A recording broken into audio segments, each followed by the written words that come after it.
I was chatting with a friend, an individual in our community who's somewhat older than me. We're having these conversations about spirituality, holiness, Judaism, Tikkun Olam. And I had just come back from preparing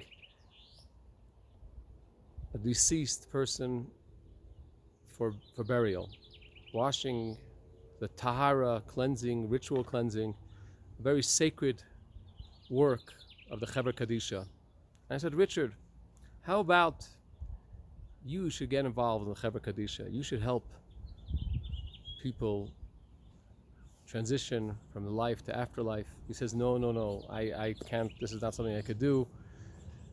This is too difficult for me. I said, how about, and not coming in contact with the deceased, but what about doing the Shemira? Shemira is the honor guard that we have for people after they pass away until they're buried. You don't want to leave them alone. It's an honor to be with them throughout the night, throughout the day, until they get buried. I asked Richard, how about you sit, you say Psalms, it's very comforting for the person. He says, I'm very, very spiritual, but this is something that again, I'm not for me.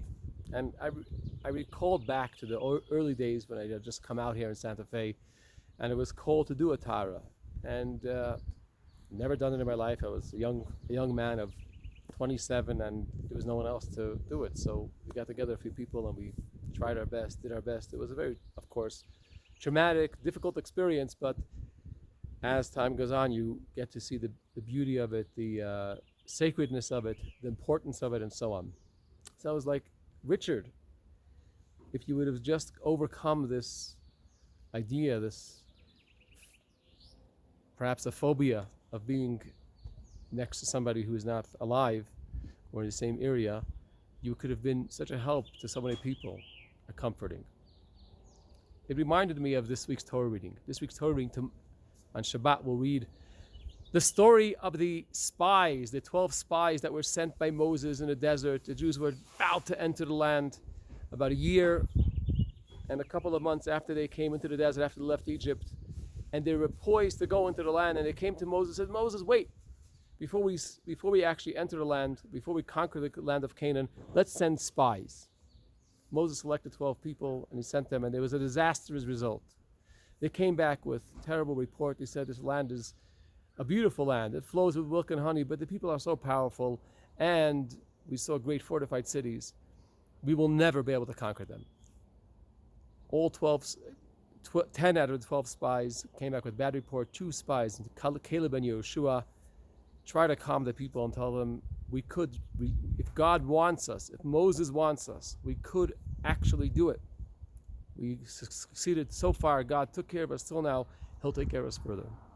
Unfortunately, the 10 spies riled up the people, and the people were very upset, and they complained, and they asked God, please don't take us into the land. And God acquiesced and said, you're not going to go into your land. You're going to die out in the desert. You're going to stay here for 40 years until the next generation is born, and they will go into the land. So it was a very tragic moment between the exodus from Egypt and the entry to the land. If only the people who left Egypt and saw the revelation at Sinai would have gone into the land, it would have been a major, beautiful transition from slavery into inhabited land.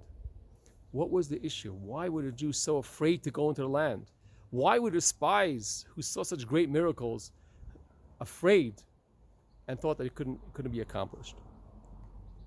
The Lubavitcher Rebbe teaches us something very interesting. He says these spies perhaps were very spiritual. They were actually had great ideas. They said, look, we just came out of Egypt. We got this beautiful Torah. We're spending such beautiful time together in the desert. We have manna from heaven. We have water from a rock. We're surrounded by these clouds of glory. Anything we want, we could ask God. We could ask Moses. Everything is taken care of us. We have no worries on our hands. We're going to go into the land, and we're going to have to get to work, plow the field, sow the field, grow things, deal with business, deal with enemies. Why? And then we're going to be asked to keep up this holiness, keep up Judaism, keep on studying, keep on praying, keep on doing good things.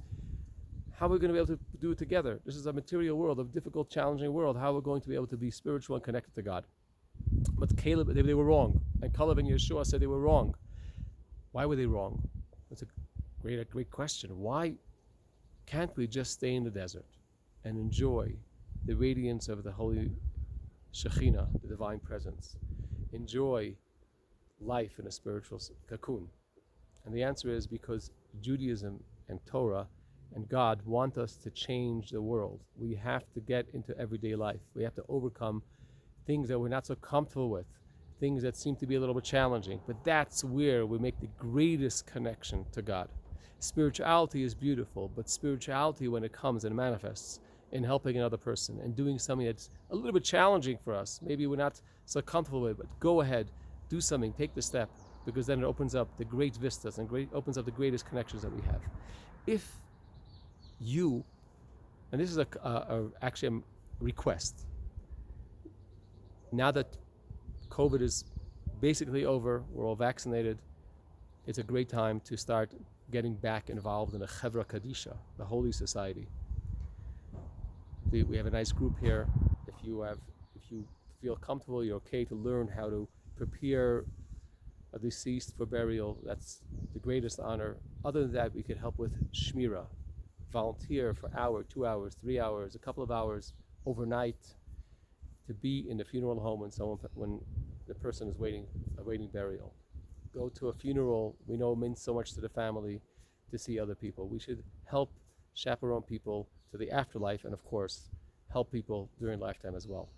Let's not be like the spies. Let's bring all the spiritual energy within us to everyday life. Have a Shabbat Shalom, and I hope to see you on Shabbat, Saturday morning, 9:30, to study more about the Kabbalah of the Parsha, and 10 o'clock for services.